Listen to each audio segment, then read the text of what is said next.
Right now, somewhere in your body, an alarm is running. Not about something real, about something that doesn't exist yet. A conversation you haven't had.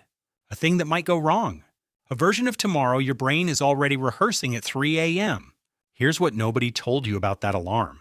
The concept of tomorrow, not the sunrise, but tomorrow as a weight, tomorrow as a thing to dread, tomorrow as a problem to solve at 3 a.m., that is an invention.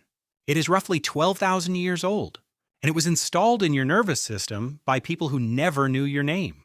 The humans who built you, the ones whose DNA you are still running, did not lie awake running tomorrow simulations. Not because their lives were easier. They weren't. They faced starvation, predators, disease, loss, real threats, every day.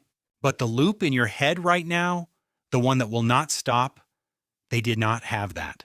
And the question worth asking is not, why am I like this?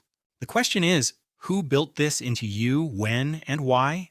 For 290,000 years, your ancestors were hunter-gatherers. They moved with the seasons. They ate what the land offered today. They slept when it got dark. And here's what linguists discovered when they studied the world's oldest surviving hunter-gatherer languages. Languages spoken by peoples whose way of life hasn't changed in 50,000 years. Many of them have no future tense, not a simple future tense. No grammatical structure for what will happen. The concept doesn't exist in the language because it didn't need to. What mattered was, is the predator here now? Is the water clean now? Is this plant safe now? The ancient mind was a machine built entirely for the present tense.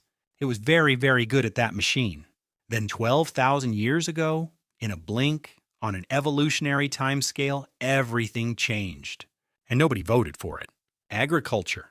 For the first time in the history of your species, survival depended on something that did not yet exist.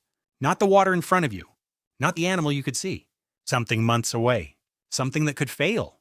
Will it rain enough? Will the harvest last? Will there be enough stored before winter kills everything? The agricultural mind had to simulate the future, not as a luxury, as a requirement to stay alive. The prefrontal cortex, the region of your brain handling long-term planning, began to be trained differently. Not in one generation, over hundreds of generations. Across thousands of years of agriculture selecting for the brains that worried most effectively, the farmers who survived were the ones who couldn't stop thinking about what could go wrong. The ones who lay awake at night running worst-case scenarios, the anxious ones. And they passed that to every generation that followed, including you. Your anxiety is not a disorder. It is a farm tool. It kept your ancestors' grain stores full for 10,000 years. It kept them planning when planning was the difference between dying and not. Your ancestor ran the anxiety loop about the harvest. You run it about the email. The content changed completely. The machinery running it hasn't changed at all. But here's what the science didn't expect. Researchers studying active hunter-gatherers, people whose culture has not shifted to agriculture, describe a cognitive state that modern psychology barely has language for. Full presence. No simulation of what isn't here. Just what is real right now in this body. Modern humans carry elevated cortisol, the primary stress hormone, as a resting default. Not in response to a threat, just constantly. As a background condition of being alive in the present world. The ancient hunter's nervous system activated stress when a real threat appeared, then returned to baseline. The farmer's nervous system learned to stay elevated through the growing season. Your nervous system never got the signal that the harvest was saved. It's still running, right now, in you. You are not anxious because something is wrong with you. You are anxious because you are running 12,000-year-old farm software in a world that no longer has farms. The software worked perfectly. It's just running on the wrong hardware, in the wrong century. The future's always open, which means the simulation never has a reason to stop, which means the anxiety never fully resolves. It's not waiting for a cue to end. It was never designed to end. So here's the question nobody asks. If the anxiety comes from simulating a future that doesn't exist yet, what happens when you stop simulating? In 2011, a team at Harvard Medical School, led by Sarah Lazar, published findings on long-term meditators that genuinely surprised the neuroscience community. When the future simulation system quiets, the brain doesn't go idle. It becomes more perceptive, more connected to what is actually happening in the body right now. The signal-to-noise ratio inverts.